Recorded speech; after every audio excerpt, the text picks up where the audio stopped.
Alright, what's going on, guys? So today I'm just going to be going over some of the things that I think are important to know before buying a 240. I'm going to try and keep it pretty short.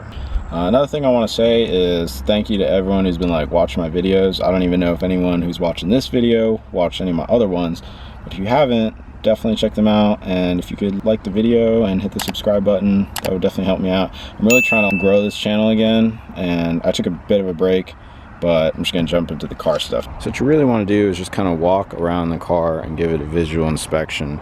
This will tell you a little bit about the car. One of the biggest things that you'll notice right away when checking out a 240 is usually the paint. They're usually not in good shape and they have clear coat failure.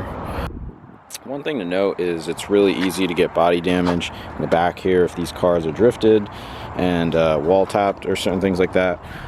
Most of the time it can be fixed, but it's a really kind of hit prone area that if it does get severely damaged, it's kind of hard to replace without cutting the whole quarter panel out or doing over fenders. And again, if you're looking for a stock body 240, that is definitely something to note. And then look at the ride height as well. Sometimes these cars are really low, and when you have a low car, obviously you're going to scrape a lot of things on the road on the underside, so that usually can lead to rust down the road if it already hasn't started. So usually the first thing I like to do is look for any signs of rust. Lower core support tends to have a lot of rust that can build up. Same with the frame rails, but we're going to stick to the engine bay to start. So the core support in this car is fairly straight, and this is how it should be if the car hasn't been crashed or anything like that. Some other areas, the battery tray almost always rusts out on these cars. And the strut towers are also a common spot for rust. In here, under these, I've seen rust happen really easily. Actually, on one of my own cars that I've had before. And then over there, where that bracket is, that's pretty much it, I think, for the engine bay. Under the car, the frame rails, it's an amazing spot for these cars to rust. Another spot I found is in the door frames, kind of like right there on the seams behind the rear arch. Rust holes can develop there. I've noticed it commonly on sunroof models. I don't know if it's a coincidence or not. Also super common is in the spare tire well. This car doesn't really have that much, but I've seen cars before where they have lots in here and people tend to cut the trunk out. Also, the hatch hinges on the S13, really common spot for rust to develop, and if not treated, it can kind of turn into some issues later on down the road. On the Coupe model, in here is a really good spot for it to rust. Also on the roof, around the windshield, so it's another thing that can lead to leaks down the road. The fenders here and in the rears, if people run wide tires, it rubs the paint off. So really the main thing when you go to buy a 240, you're going to want to compression test it. You want to make sure that there is good compression, even compression in all four cylinders. It doesn't have to be perfect. Around 10% difference between them is okay. Something that's definitely bit me before in the past is the alignment. I've bought a 240 before where the alignment was actually way out of whack and it completely tore up the front tires, which were brand new at the time. These cars love to leak pretty much anything possible, so the oil pan, upper oil pan, the steering rack especially, so you can actually go underneath the car and you can visually look at the steering rack to make sure the boots are not leaking. If there's fluid coming out of the boots, that means the steering rack seals are most likely bad. Power steering reservoir, this one actually is leaking just a tad. High pressure line, the power steering one loves to leak. Little things like coolant leaks can be a little bit of a nightmare. Same thing with boost leaks if you're buying a boosted car. Make sure you let the car idle too. A lot of times the car can overheat when sitting at idle.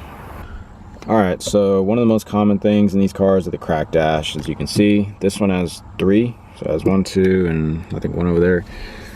If you find one without a cracked dash, count yourself really lucky. It might crack later, but you can prevent that by using a sunshade almost everywhere you go. I actually have one in the back there. These do tend to crack a lot.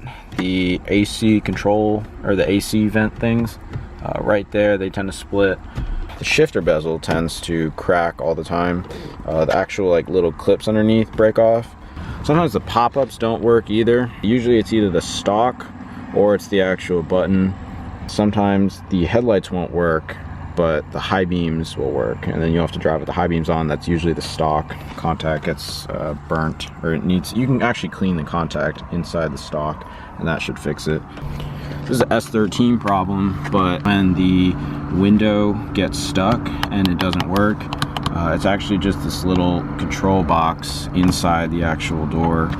It's a fairly simple fix. You just have to pull it out and then solder this one terminal on there, and then that fixes it. It's just, it gets brittle, and then it gets an intermittent connection. One thing I did have happen to me was actually the seat belt. It stopped moving back and locking into place.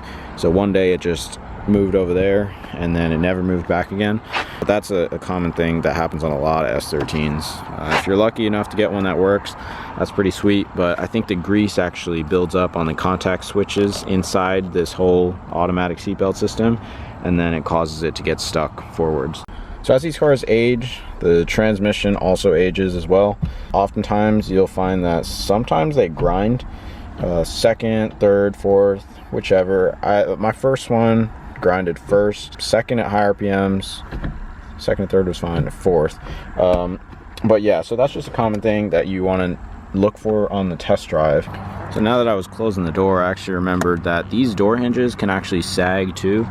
So when you go to close the door, sometimes the door will be misaligned and it actually will sag a bit, and then the hinge ends up having to lift the door up. If you notice you have to close the door like super hard on these cars, then the door hinges are probably out of alignment, and you can either get new hinges or try and realign them. That's pretty much all you really have to look for. Really just rust, a lot of rust areas. The frame rails, specifically, like I said, strut towers, the rear hatch, core support. All right, so I hope that helped anyone out who was looking to buy a 240. I realized the list was kind of short, so I'm gonna kind of go back and see if I missed anything, and then if I did, I'll just make another video in continuation of this and then add on to it. So thanks, I hope you've enjoyed the video. I have, like I said, tons more footage to edit, and then I'll just keep posting it. Like every Sunday I'm trying to post, so yeah.